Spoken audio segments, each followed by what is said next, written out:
Amazing. We were anxiously waiting for you. The crowd here, we are big fans of Harry Potter. Is it your first time here in Argentina, in Buenos Aires? Yes, first time. Yes. First time, yeah. Wow. And I've are been... you, yeah. What? Sorry? No, are you enjoying it so far? I am loving it. Yeah, I've been here 2 days now, and what I love is how affectionate everyone is. Like hugs, you're huggers, a land of huggers. And I went to a tango show. Nice. It was super fun. Yeah, I just think it's a beautiful culture, beautiful people, and I feel very welcomed. Wow, yeah. that's amazing. We just love to have you here. So I'm happy that you're having a good time. And first and foremost, we're going to talk a lot about your work as an actress, about Harry Potter, of course. But I just want to congratulate you for all the great work that you do for animal rights. Oh, so thank you so much. And I wanted to ask you, when did this concern, when were you, when did you decide that you wanted to, raise the voice because of this? Yeah. When I was very young, my family, we lived in the countryside in Ireland, and always surrounded by animals. I used to watch a lot of films, like, the animated films about animals, and I always felt for them. So I think when I was around 9, 10, I started to make the connection and felt really sad about, it didn't make sense to me that I would love them and support them, but also, endorse their killing. So yeah, when I was young, I went vegetarian, and then when I got older, maybe about 10 years later, I looked deeper into it and went vegan.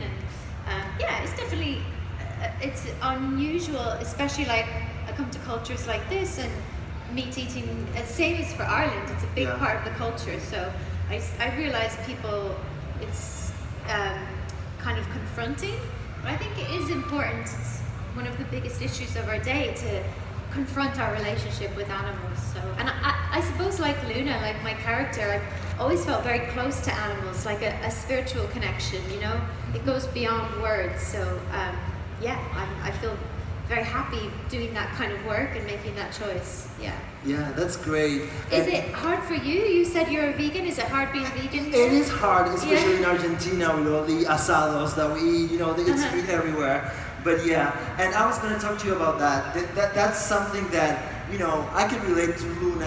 It's very, very similar in a way, right? So you also very young became an actress, and did you decide that you wanted to be an actress first and then Luna came as part of your search to become an actress, or were you first a fan of Harry Potter, and that brought you to audition for Luna and then became an actress? Yeah, no, it was sort of both. I found acting when I was very young, probably younger than when I discovered Harry Potter, because I was a very shy child. I was very anxious socially. I didn't know how to connect with people, and I loved that when I found acting. It was like you didn't have to think about that. You got to study a character, you got to study human behavior, and then I found like I could be a more confident version of myself in acting. Like the words were written, I understood the character, I felt a real freedom when I put on someone else's, name and identity.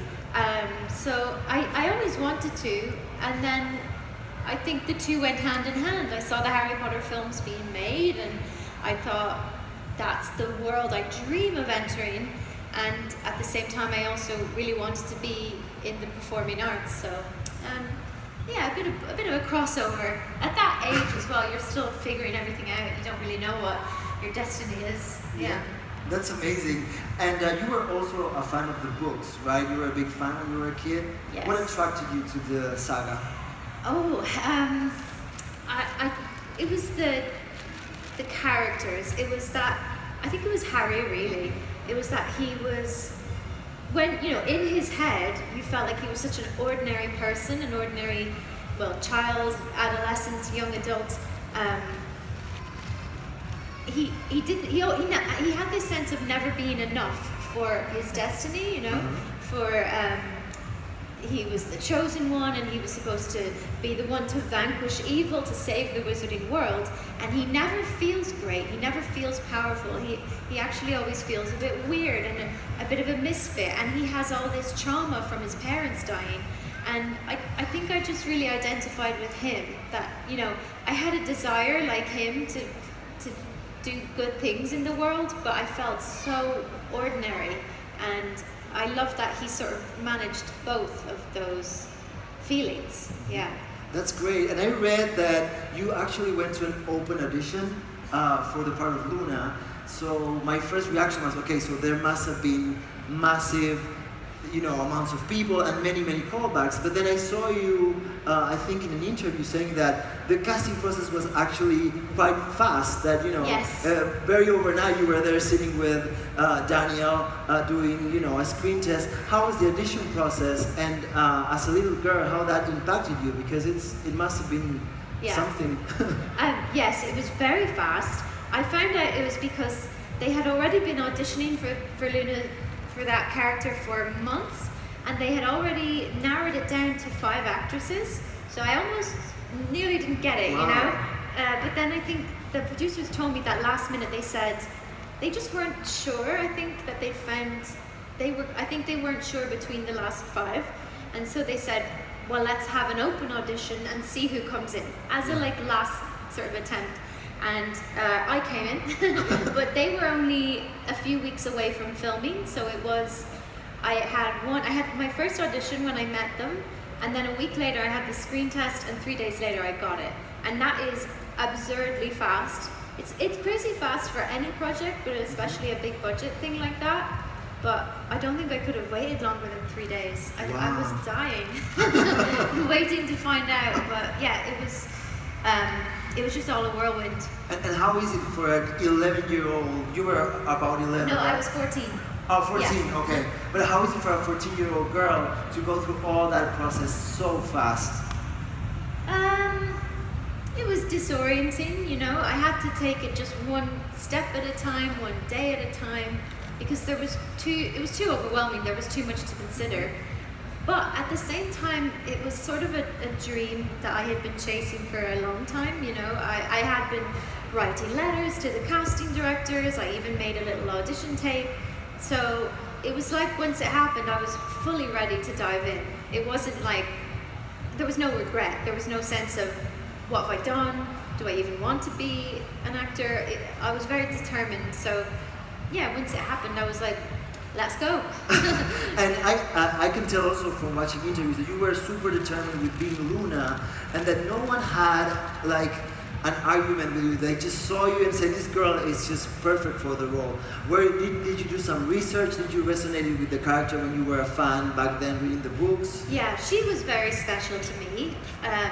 She just really helped me because, and I think that's why so many people are here today, that this feeling, especially when you're a teenager, of feeling so uncomfortable in your skin, feeling like the weirdest person in the room, and to see a character who was so at ease with her weirdness.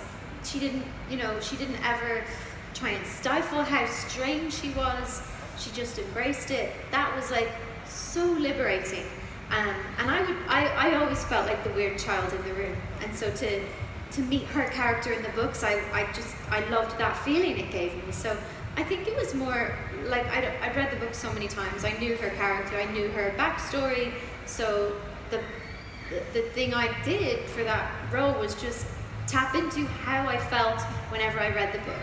That feeling of lightness, of joy that she has about the world, that fascination with nature. It came very easily. It's quite. She's an easy character to play as well for me because she says what she thinks. She's very honest. She's just you kind of exhale when you're with Luna, when you're with a character who's that kind and joyful and like light. That's amazing. And talking about the auditioning process, we have a small tape prepared for you. ¿Podemos ver el primer tape, señor director? I don't want to watch this.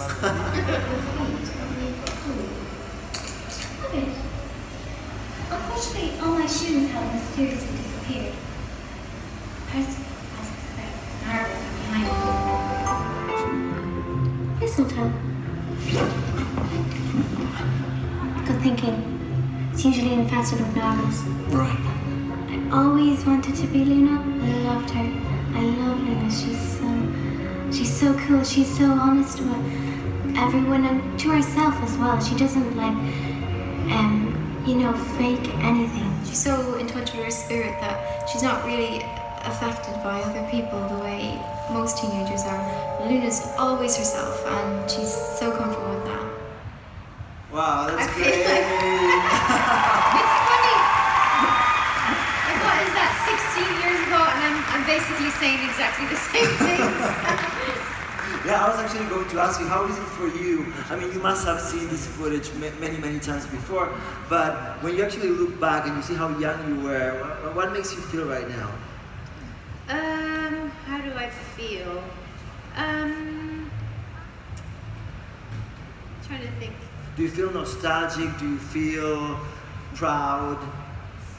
I feel a little bit like impressed by that young version of me who just knew exactly what she wanted, and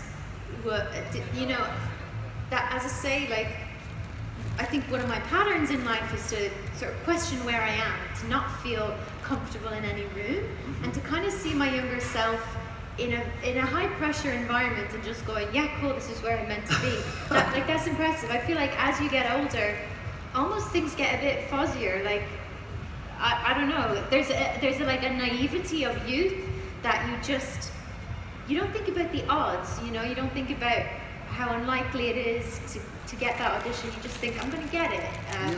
So I admire that idealism and naivety. Yeah. That's amazing. And I was actually going to say, like, where do you pull the confidence to just stand in front of a casting and actually you got the part, you go on set, and I can imagine that it must be quite threatening to just be in I imagine a huge set, lots of people. Were you aware of, everything that implied getting the part when you That got everything the part? that what? Yeah, were you aware of, that was going to give you a lot of exposition, and, did that make you feel pressure to do well? I was very aware of the fandom because I was a part of it already. There had already been 4 films. I was a huge fan of those actors in those films. So I knew what I was stepping into. But at the same time, the scale of it, I don't think I figured 15 years later I'd be sitting here and still talking about it, I don't, and I think as well, when we were doing the films, like there was no social media, there was no direct connection with the fans until we had like premieres and interviews. And so every time there would be a premiere, it was kind of a shock to go, oh wow, oh geez, this thing goes all over the world. Oh, it's quite a big deal. But while making the films, it was very sheltered and very, you know, a small, not small for really, but it was quite an intimate setting. Yeah. Mm-hmm. And what do you remember for the first days on set when you started filming the first movie? What do I remember? It was in the Room of Requirements. So it was the scenes in the Dumbledore's army. Those were my first days. So it was kind of good because it wasn't a high pressure scene for me. It wasn't like I had a whole scene to learn. I kind of just got to be in the world and get to know the other cast. And I was very nervous though. I was very much like, I wanted to do everything perfect. And I couldn't understand how the other actors were like having a laugh and just joking and talking about school and their personal lives, and I was like, we're making a Harry Potter film, it's serious, you know. But that's what I had to learn. I had to learn to relax and let go, because if you're too tense, if you're trying to do things perfectly, that doesn't translate well on film. You've got to be relaxed. Yeah. That's great. And Luna is quite a character, you know. She marches to the beat of her own drum. She's super honest, but at the same time it's very sweet, you know. She knows the exact right thing to say. I believe she's a mentor to Harry, because whenever he's, you know, in trouble or just lost, you know, with just one tiny sentence, Luna just knows exactly what to say to set his spot, to put him back, you know, on track. How did you prepare the character as an actress? Where did you draw inspiration to build the character? To be quite honest, I didn't have to do a whole lot of prep work, because the books are so well written. The characters are so well written. You know, I've done other projects since where you do have to do a lot more research and digging, and you have to create the backstory. But Luna, she was so textured, and I felt I understood her. So I didn't. There was like conversations about the costume. I was quite involved with that. You know, like her jewelry and everything. I used to make those things, and that was something that was built into the character. The fact that she was very creative, and she used to make it. They wanted, you know, her clothes and her accessories to look handmade, like, or, you know, made from her heart and her personality. But no, it's not like, you know, nowadays I have to do a lot of research for characters. They're much more complex, but there was just something, in a way, she's not complex. She's what you see is what you get. She's this just very quirky, open-minded, colorful young woman. And it wasn't a lot of prep. Well, I actually read somewhere that J.K. Rowling, she wasn't done with the books when you guys started filming, and she said that she pulled a lot of inspiration from you, from Evanna, to finish writing, you know, Luna's story in the books. Is that right? Did you guys get to talk about that? Do you feel you inspired the Luna that we see in the last books? Yeah. I mean, I heard that. That was like the biggest compliment ever, like to have influenced an author I admire so much. But we didn't have conversations. I think she meant that was just, my voice was probably in her head as she wrote. I wonder if it was maybe to do with, maybe I helped make Luna Irish, because I think in the books it was never commented that she was Irish, and I imagine Jo had written her as like the other ones from, you know, she lived near the Weasleys, she probably had an English accent. But I remember when I got cast thinking, are they going to want me to be English? And they never said anything. And so I just kept my accent. And I'm really happy about that. I'm happy to have like Irish representation there. I think it makes sense for her character, because our culture is very rich in mythology and the mysticism, you know, fairy stories, all of that. So that all feels very Luna, it's very spiritual. But no, I never had that conversation. It's the greatest compliment, but I think it was like subconsciously I accidentally invaded her imagination. I don't know. But yeah, hopefully, maybe in her head Luna now has an Irish accent. I hope That's great. Okay, so we're gonna take a look at a clip that shows the best scenes from Luna, and we're gonna talk a little bit about backstage and filming and how did you get to actually do these scenes. ¿Podemos ver el segundo tape, señor director?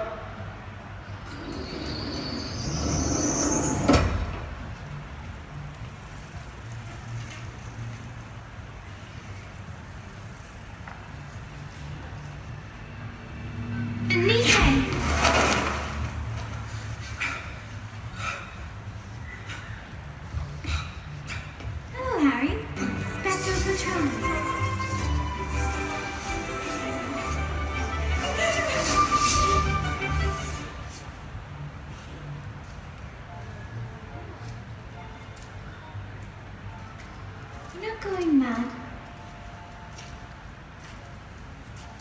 I can see them too. You're just as sane as I am. Pisky.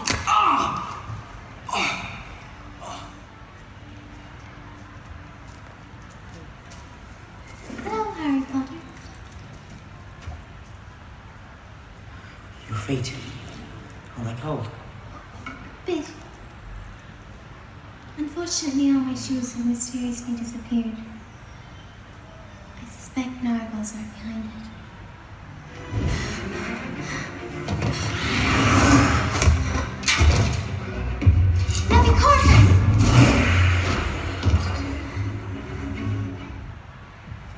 Wow, that's great. So we just saw some of Luna's most memorable scenes.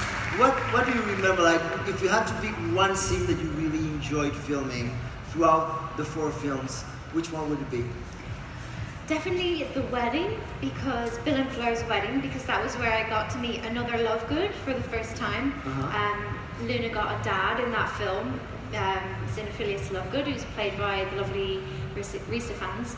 And I remember just, you know, like Luna is the odd one out, and I used to always feel that playing her, that she wears the brightest clothes and people are a little bit uncomfortable around her. And I got used to that feeling, but you know, everyone wants to feel like they belong, like they have another half. And I remember when he came, I remember seeing him for the first time. It was like across a parking lot, a car park, and he was in his beautiful yellow robes and he had white fluffy hair. And I felt my heart kind of go, like, there's another one of me, you know? It was only 3 days with him of filming, but it was such a lovely experience to be like, oh, the 2 weirdos in the room, and we got to make up the little dance, and you know, we just got to enjoy the wedding, to hang out, and I genuinely had so much fun, and I felt like I have family here. Yeah. Yeah, and that scene feels like a breeze of fresh air in a very dense movie, you know, that it's gonna get darker and darker. Yeah. It's such an amazing scene. And if you had to choose one that gave you trouble, that you say, you know, this scene, it was so hard to make. The scenes, it was in the 5th film, I think, the scenes in the ministry where they're like kidnapped, and we're all like held by Death Eaters. And I remember David Yates kept coming up to me saying, you're a bit too calm, you know, we need some fear, we need some, like, need a bit more from you. And I just couldn't understand, like, because Luna, you never really see her in a heightened emotional state. She's always like that. So I couldn't figure out how to play it, how to be her and also, you know, get worked up. And I said that to him, I was like, I just don't think she worries about anything. I think she's very much in the present. And he came back to me and he said, he thought about it for a while, and then he said, oh, well, you know, maybe she doesn't worry about herself, maybe she's that evolved, like she just doesn't worry about death, but she would worry about her friends. She would want to help them, and that's very true. She's actually very attached to her friends. So yeah, I think I had to, but I found that hard. I don't know if we fully got there, but it was a bit of a journey. And as an actress, how is it for you to work with all the special effects and everything? Because you're pretty much imagining something that is not there. You need to, you know, just do all the work in your head and all the magic. You know, was it fun? Was it challenging? I think think at the time it was all I knew. Like I hadn't done acting the traditional route. I just thought, I guess this is all films, you know, that you're speaking to little tennis balls and things like that. But yeah, it was definitely tricky, but like the eyeline thing, but I knew the books well enough that when they said what type of spell it was, or like Dobby's death scene, I knew what the emotion was behind it. So yeah, I think my imagination did a lot of work there. I'd probably find it quite hard nowadays, because I've worked on films like with less special effects and things like that, so to kind of go back to that, yeah, I watch things like the behind the scenes on like Avatar and The Little Mermaid, and it's like, whoa, those actors have to do all of the work.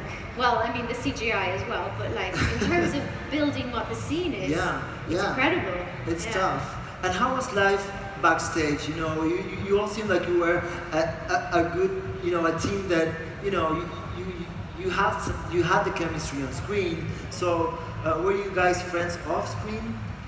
Yeah, definitely. I think when I joined, so it was the 5th one, so everyone was already bonded, they were all friends, they had gone through a lot together, like they had made the films together, they had sort of become famous together, and they dealt with that. I think some of them had dated each other and then had broken up. So when I came, it was like, there's a lot of history there. And it definitely took me a while to feel like comfortable around them and like they're my friends, but they were all very friendly and they were all very welcoming. I will say, like, for a lot of us, our friendships have really even developed after the films, like especially with Bonnie, with Matt, Katie, because we end up doing events like this or promo events for the theme park, and you know, things that are strange and that my other friends don't relate to. They don't have jobs like we do. So yeah, I feel like they're my little family in that regard. Yeah. That's great. And as a child, were you aware, because I can imagine that, you know, Daniel was a big star when you joined the franchise, and so was the entire cast. Were you aware of how big of a stars you were acting with? Because you were on scenes with Maggie Smith, you know, with such great actors. Were you aware? Was that a burden for you, or how did you manage that? So I had no idea about the older actors. Okay. I was just excited about Daniel Radcliffe and Emma Watson, Rupert Grint. To me, like, they were the superstars. So, but I'd be in the makeup chair and they'd be talking about, oh, you know, today it's Jason Isaacs or Helena Bonham Carter or Maggie Smith, and they would all be talking about them as if they're legends, and I'd be like, I haven't watched any of their films. So it was only like as I grew up and started to watch more grown-up films and watch their previous work, it was like, oh, I should have asked those people more questions. I should have been paying more attention to them. But in a way, it was good not to be starstruck by them, to just learn by osmosis, you know, because I don't think they'd have liked to feel like they were these little stage kids who were taking notes the whole time. I think they just wanted to have a natural relationship, to have that grow naturally. That's great. And we were talking about, you know, how you became Luna, and you mentioned the wardrobe and you being involved in some pieces of jewelry that you wore. We actually have some clip prepared that we're going to watch. We're going to talk a little bit about that. ¿Podemos ver el tercer tape, señor director? Do you have like a favorite costume to design? Well, I really think that your character is a very interesting character because you are sort of, I'm not saying you are mad, but you are full of fantasy, and that's always nice to do. And this year we had, your Christmas dress was going to look like a Christmas tree, and it was wonderful to design, and also because you enjoyed that dress very much. It was quite a challenge to make a dress which was that mad, and at the same time that pretty. Because you do look very pretty in it. And when we made that dress, we were thinking about all the jewelry that you will wear with it. And then you decided to tell me about it, because that's such a lovely story. Everyone thinks it's a reindeer though, so you can call it whatever, but it's actually her hair for her patrons. Was it difficult to make? Because you made also last year for us your radishes. So you make your little radishes, and they were so much more beautiful than ours, so we kept yours, and you make your ring as well. Yeah. But it's just how long it takes you to make that? That'll be about 45 minutes. Like the thing is, you don't have to get it perfect because it's Luna. You know, she's random, she's arty, and she doesn't want it to be. So you want to tell me that if it was not for Luna, you would have made it better than that? That's great. I believe that Luna's looks are some of the most iconic from the entire franchise, like the big lion head, you know, the radish earrings. Did you get to keep anything? I didn't keep anything. No, I kept. It's funny. That's such a funny question people ask me because, as if you know, the idea of like getting a souvenir is to show you were there. I'm like, I was definitely in the movies. You know, I can definitely prove I was there. What did I keep? Oh, I got a feather, like a phoenix feather. There was the creature effects department, and they always were making amazing creatures, and I used to love looking at the phoenix, so I asked them for some feathers. That's I have great. those, but yeah. and were you always this crafty? Yes, always. I just love to do things with my hands. I still do. Yeah, it's like I don't know, something about crafts, about the hands. It like roots me in the moment. I've always found the world just a bit much. You know, rooms like this, there's so much to look at, so much going on. So it's kind of calming to have something in my hands that I'm working on. Yeah, I love it. That's cool. Well, that's something that I believe Luna would, you know, that you and Luna would share. Yeah. And I wanted to ask you, what is the most Luna-like thing that you have or that you think that you do That I to this do. day? Yeah. That I do. I visit a lot of psychics. I love all that. I love astrology. I love, just like I like kind of thinking about the other realms around us, and I suppose I'm into that. Yeah, astrology. I kind of probably plan too much of my life around the moon, like the moon cycles. Yeah. I think that's a very Luna thing. Absolutely. Yeah, me and my cousin, we do that. We have like ceremonies, so you'll have like a fire when there's a full moon and write down things you want to let go of, and then you burn that.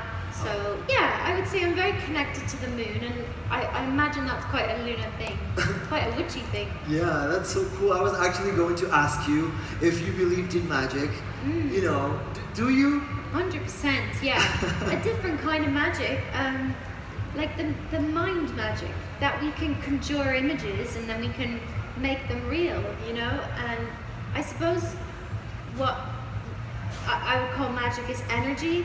I believe that energy, everything is energy, and you know, the energy that we have attracts certain people or it repels certain people. So I think it's important to kind of like watch your energy, because if you're watching very negative things, if you're thinking very toxic thoughts, you'll definitely attract those experiences and those types of people.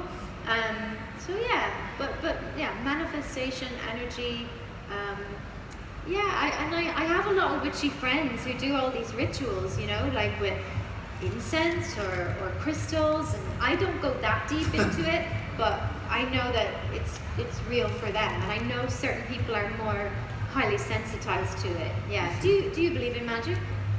I guess I do. Yeah, but Yeah. the same thing, I believe everything is energy, and that, you know, if you set your mind on something and you start acting towards that, you know, you can make that happen. I definitely believe in that. And just, I mean, things that we take for granted, like my sister just had a baby, and it's so wild to me that like, so she made a life, you know, that person is going to go forth and do things, and it came from nowhere really. Like that's magic, isn't it? Wow, yeah. Or maybe it's just life, creation, biology. I don't know what word you put on it, but I do look at her child and go, wait, that wasn't here 9 months ago. Where did it come from? Yeah, absolutely. Well, that is some sort of magic, you know. Yeah. It's something that's amazing. Yeah. And after Harry Potter, how did life change for you? Oh, it was definitely like a big push out into the adult world. because I think for me, school and Harry Potter both ended around the same time, and they both gave a real structure to my life. You know, it was like 9 months of filming, and then I'd go back to school for a bit, like 6 months, and they both ended, and it was suddenly, you know, as a child, you have all these people making decisions for you, telling you what to do, where to go, literally your whole routine. And I think I had a similar experience to like when people go to university or when they leave university of going, oh, I have to make the decisions. Nobody's going to fill up my diary. They're not going to tell me what to do. And I found that very scary at first, going, what do I even do? I don't know what career I want to do. I don't know, am I on the right path? So it felt like a lot of decisions at once. And yeah, I kind of, in retrospect, I wish I'd slowed down a little bit. I think at the time I was just like, oh, I've just done these big movies, I've got to try and do more. And I should have like taken some time off to just, you know, maybe go to school or just develop myself, develop my skills. But yeah, I definitely felt the pressure of, you've done maybe the biggest, you know, some of the biggest movies of all time. What next? It was like, where do you go from there? I had no idea, and I think I've been, figuring it out all that time. Yeah, and there is something that is said about child actors or people that jump onto fame real fast, that is that they tend to burn stages of their life because they're forced to grow up really fast. Do you feel that that happened to you when you joined the Harry Potter franchise? Did you get time off set to enjoy of the small things? It wasn't so similar for me. I was 14, you know, I wasn't exactly a child. I was, yes, technically a child, but I was moving into, you know, adolescence and all that. So I'm glad I wasn't a child star. I think, you know, and I was so ready for, I wanted to work, I wanted to contribute, I wanted to be in the arts. I think I probably missed out on the, like, you know, teenage social experiences, like the romance stuff, having relationships, all that. Like, I think I kind of look back and go, oh, there's sort of a gap in my development there that I have had to make up for. But I would not, you know, trade what I went through for anything, really. And I think any choice you make, you're going to sacrifice some things. But I really like that it brought me around adults. You know, you had to learn how to speak, how to articulate yourself, how to like see yourself as a professional. Because when you're a kid, it's always like you let the adults lead the conversation, and you're quiet. But I had to learn how to kind of get on their level and see myself in a professional life. Yeah, and when you look back and you realize that you were in one of the biggest movies franchise today, and that, you know, your character, and you will live, you know, forever in the hearts of the fans of Harry Potter, how does that make you feel? Extremely grateful.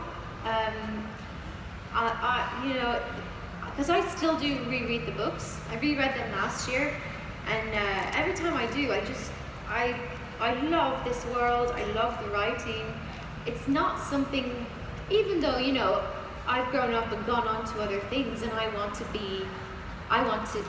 don't want to spend all my life talking about Harry Potter. You know, I'm happy doing my other work, but I have only pride for being part of that. You know, when I read the stories, I'm like, this is amazing writing. These are beautiful characters and beautiful messages. So I'm really proud to be part of that, and I'm proud as well to play a character who sort of represents a lot of young, awkward people. I get so many letters from young people who've been bullied, who are struggling with their self-esteem, who, you know, just they're social misfits, and they feel very seen and validated by Luna. And, you know, that's not me. It's more her influence than mine, but I'm very happy and proud to sort of carry that torch. And I know how significant it is when a character or even just a person makes you feel seen and accepted and loved. And like that's such a healing feeling, and I'm very happy to be able to pass that on. Yeah. And talking about characters that are different, that are special, I want to talk at least a little bit about Emily, My Name is Emily, an amazing movie that you made, very different from Luna, but also someone that marches to the beat of her own drum. Yeah. You know, after Harry Potter, you worked on many projects. I'm a fan of that movie. I would recommend people to go watch it if they haven't. What attracted you to that movie? Yeah, I loved that character and the script. I just thought it was very funny and touching, and I liked how angry that character was. Mm-hmm. You know, she'd been through something, like her mother had passed away and her father had kind of, he'd been taken away, and he was struggling with his own mental health. And she just was like this teenager who was furious at the world, and she wanted to set it to rights, you know? And she was very jaded with school, jaded with teenagers, and I think I like when people who are emotional fully embrace their emotions, who don't try and hide them or people please, who just kind of say everything they feel. I think that's why I like how everyone hugs here. Like there's no politeness, there's no there's no boundaries. There's just like, I want to give you my heart. It's really sweet. But yeah, I like that she was really angry and honest as well. And you could tell she was someone who was very, very sensitive, but that she didn't let that stop her from being careful around. And it's a character that, you know, it has so much depth, you know, and you get to know her story throughout the movie. I think it's an amazing movie, and I just wanted to congratulate you for that. And also because you're an author of a book, and I want to talk at least a little bit about your book, The Opposite of Butterfly Hunting. What made you decide that you wanted to write a book, a very personal book where you tell your story? What did you decide that you wanted to do that? Yeah, well, I love books, I love writing. It's sort of my favorite medium of storytelling, because I think in books you can go very deep. You can just describe things that, you know, the inner monologue, and to me, like my inner mind is the craziest and most loud place. So it's like, it's almost hard to even portray that on screen, to put that. I actually find it a lot easier to explain that in words. And with my story, you know, my journey, my mental health journey, I found that once I started speaking about it publicly with journalists, they always wanted to ask me about it, and I just kept seeing people write my story in their words, and I had this real frustration of like, that's my story, like this protectiveness and this sense of, you know, you weren't there, you don't know how to tell it, and I would rather the story be told in its full integrity or not told at all. And not told at all was not an option, because I had already started talking about it. So I just felt this sense of, I've got to do it, I've got to write it down and put it out there, and then I can move on, I think. And it just gave, I really believe in like writing as a healing modality. Like you write things and you kind of sometimes don't go, oh, I didn't realize I felt that, or I didn't realize I was holding on to that emotion, that pain, or whatever it is, and stuff comes up, and then to me that's like, I've let it go. Yeah. Okay, that's great. Well, Evanna, unfortunately we don't have much time. We have to say goodbye, but we'll continue tomorrow. I'll talk. And you know, I want to finish this panel asking you, I'm pretty sure we have a lot of people here that are watching that want to become actors and that, you know, are fan of you. If you had to give them one advice, what advice would that be? Ooh, well, I would say there are so many different types of actors, you know. I think you have to find out what stories you are burning to tell. What is the thing that is just kind of, you love it so much and it's sort of coming out of your body and you have to do it. It'll help you get past your inhibitions, you know. Like I've learned the hard way that there's certain films, certain genres, I don't care enough, or I don't have it in me. So I think find your niche, find the stories you want to tell. And I would also say, like, you know, the industry has changed a lot even in the past 10 years. Like, most creatives, most actors are not just actors. Like, they dabble in writing or directing, or I think anything that can, like, nurture your creativity, just do that. And we're very, very blessed, like, to have all these platforms, all the social media, all these tools of creation. So I would just also say, like, don't be waiting for somebody to come and choose you. Like, that's an old model. To me, it's actually quite a patriarchal model, the idea of the all-powerful male producer with all the money waiting to pick you. Screw that, that's done, that's over. Like, and I think, take your power back and figure out what stories you want to tell and go and do it. I think that's an amazing advice and an amazing way to finish this panel. Evanna, thank you so much for being here. It's been amazing. So lovely to be here. Well, I look forward to meeting some of you. Yeah, we're going to take a picture with everyone who came, okay? Bueno, gente, pónganse lindo para la foto. Okay, let's go take a picture. Vamos a sacarnos una foto, así que todos levanten las manos, se pueden buscar en las redes.